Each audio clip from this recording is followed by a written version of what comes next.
ಎಲ್ಲರಿಗೂ ನಮಸ್ಕಾರ. ಅಮೃತ ವರ್ಷಿಣಿ ಶ್ರೀಮಾತೆ ಜಗನ್ಮಾತೆಯ ಪ್ರತಿರೂಪ.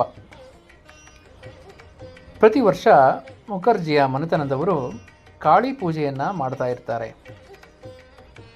ರಾಮಚಂದ್ರ ಮುಖರ್ಜಿಯವರ ನಿಧನದ ನಂತರ ಅವರ ಮನೆತನದಲ್ಲೇ ನವಮುಖರ್ಜಿ ಎಂಬುವರ ಮೊಂಡುತನದಿಂದಾಗಿ ಶ್ಯಾಮಸುಂದರಿ ದೇವಿಯವರು ಕಾಳಿ ಪೂಜೆಗೆಂದು ನೀಡಿದ ಅಕ್ಕಿಯನ್ನು ಹಾಗೂ ಇತರ ವಸ್ತುಗಳನ್ನು ನಿರಾಕರಿಸಿ ಬಿಡ್ತಾರೆ.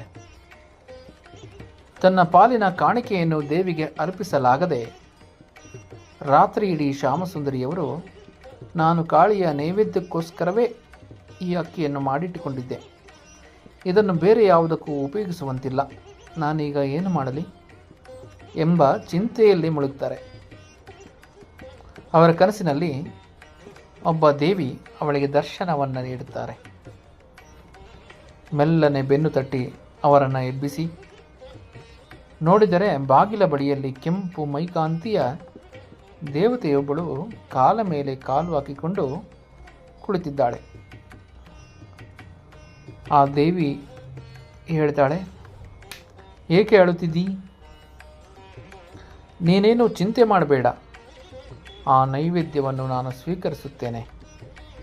ಅದಕ್ಕೆ ಶ್ಯಾಮಸುಂದರಿಯವರು, ಅಮ್ಮ ನೀನು ಯಾರು ಎಂದು ಕೇಳಲು, ನಾನು ಜಗಜ್ಜನನಿ, ನಾನು ಜಗದ್ದಾತ್ರಿಯಾಗಿ ಬಂದು ನಿನ್ನ ಪೂಜೆಯನ್ನು ಸ್ವೀಕರಿಸುತ್ತೇನೆ ಅಂತ ಹೇಳ್ತಾರೆ.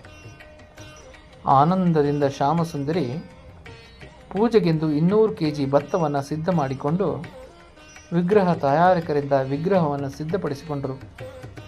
ಪೂಜೆಗೆ ಬಂದು ಬಳಗವನ್ನು ಆಮಂತ್ರಿಸಿ ಬಹಳ ಶ್ರದ್ಧೆಯಿಂದ ಜಗದ್ದಾತ್ರಿಯ ಪೂಜೆಯನ್ನು ಮಾಡ್ತಾರೆ. ಎಲ್ಲರಿಗೂ ತೃಪ್ತಿಯಾಗುವಂತೆ ಭೋಜನವನ್ನು ಮಾಡಿಸ್ತಾರೆ. ಆದರೆ ಪೂಜೆಯ ನಂತರ ಸಂಪ್ರದಾಯದ ಪ್ರಕಾರ ಜಗದ್ದಾತ್ರಿಯ ವಿಗ್ರಹವನ್ನು ವಿಸರ್ಜನೆ ಮಾಡಬೇಕಿತ್ತು. ಮೊದಲ 3 ದಿನ ವಿಸರ್ಜನೆಯನ್ನು ಮಾಡಲಾಗದೆ 4ನೇ ದಿನ ವಿಸರ್ಜನೆ ಮಾಡಲಾಯಿತು. ಹೀಗೆ ಮುಂದಿನ ವರ್ಷವೂ ಜಗದ್ದಾತ್ರಿಯ ಪೂಜೆಗೆ ಅಣಿಮಾಡಿಕೊಳ್ಳುವುದಾಗಿ ಹೇಳಿ ಶ್ಯಾಮಸುಂದರಿಯವರು ಕಳಿಸಿಕೊಡ್ತಾರೆ. 3 ವರ್ಷವೂ ಶ್ಯಾಮಸುಂದರಿ ದೇವಿಯವರು ಜಗದ್ದಾತ್ರಿಯ ಪೂಜೆಯನ್ನು ಮಾಡುವುದರ ಬಗ್ಗೆ ಶಾರದಾ ದೇವಿಯವರು ಏನನ್ನಾದರೂ ಪತಿಯ ಕಡೆಯಿಂದ ತರಿಸಿ ಸಹಾಯ ಮಾಡಬಹುದು ಎಂದು ಚರ್ಚಿಸುತ್ತಾರೆ. ಇಲ್ಲಮ್ಮ, ನನ್ನ ಕೈಯಲ್ಲಿ ಅದೆಲ್ಲ ಸಾಧ್ಯವಿಲ್ಲ. ಅದು ಅಲ್ಲದೆ ಹೇಗಿದ್ದರೂ ನೀನು 1 ವರ್ಷ ಪೂಜೆ ಮಾಡಿ ಆಯ್ತಲ್ಲ, ಸಾಕು ಬಿಡು, ಮತ್ತೆ ಯಾಕೆ ತೊಂದರೆ ತೆಗೆದುಕೊಳ್ಳುತ್ತೀ ಅಂತ ಶಾರದಾ ದೇವಿಯವರು ಉತ್ತರವನ್ನು ಕೊಡ್ತಾರೆ. ದೇವಿಯ ಮೇಲೆ ಭಕ್ತಿ ಇದ್ದರೂ ತಾಯಿಯ ಹಣದ ಮುಗ್ಗಟ್ಟನ್ನು ಗಮನಿಸಿ ಶಾರದಾ ದೇವಿಯವರು ಜಗದ್ದಾತ್ರಿ ದೇವಿಯ ಪೂಜೆಯನ್ನು 1 ವರ್ಷ ಚೆನ್ನಾಗಿ ಮಾಡಿದ್ದಾಯ್ತಲ್ಲ, ಇಷ್ಟೊಂದು ತಾಪತ್ರಯ ಪಟ್ಟುಕೊಂಡು ಪ್ರತಿ ವರ್ಷವೂ ಮಾಡಬೇಕಾದ ಅವಶ್ಯಕತೆ ಏನೂ ಇಲ್ಲ ಅಂತ ಭಾವಿಸ್ತಾರೆ. ದೇವಿ ಸರ್ವವ್ಯಾಪಿನಿ. ಇದನ್ನು ತಿಳಿದ ದೇವಿ ಜಯ ವಿಜಯ ಎಂಬ ತಮ್ಮ 2 ಸಖಿಯರೊಂದಿಗೆ ಶಾರದಾ ದೇವಿಯವರ ಕನಸಿನಲ್ಲಿ ಬಂದು, ಹಾಗಾದರೆ ನಾನಿನ್ನು ಹೊರಟು ಹೋಗಲೇ ಎಂದು ಕೇಳಿದರು. ಅದಕ್ಕೆ ಶಾರದಾ ದೇವಿಯವರು ಗಾಬರಿಗೊಂಡು, ಬೇಡ ಬೇಡ, ನೀನು ಇಲ್ಲಿಯೇ ಇರಬೇಕು, ನೀನು ಹೋಗಬೇಕು ಅಂತ ನಾನೇನು ಹೇಳಿಲ್ಲವಲ್ಲ ಅಂತ ಹೇಳ್ತಾರೆ. ಹೀಗೆ ಅಂದಿನಿಂದ ಪ್ರತಿ ವರ್ಷವೂ ಜಗದ್ದಾತ್ರಿಯ ಪೂಜೆಗೆಂದೇ ಶಾರದಾ ದೇವಿಯವರು ಜಯರಾಮ್ ಬಾಟಿಗೆ ಬರ್ತಾಯಿದ್ರು.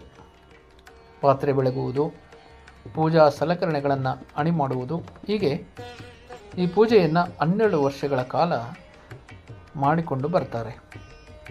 ಒಂದು ಮಂಡಲ ಪೂಜೆ ಆಯಿತು. ಆದ್ದರಿಂದ ಶಾರದಾ ದೇವಿಯವರು ಇನ್ನು ಈ ಪೂಜೆಯನ್ನು ಮುಕ್ತಾಯಗೊಳಿಸಬಹುದು ಎಂದುಕೊಂಡರು. ಆದರೆ ಅದೇ ರಾತ್ರಿ ಕನಸಿನಲ್ಲಿ ದೇವಿ ಮತ್ತೆ ಬಂದೇ ಬಿಟ್ಟರು.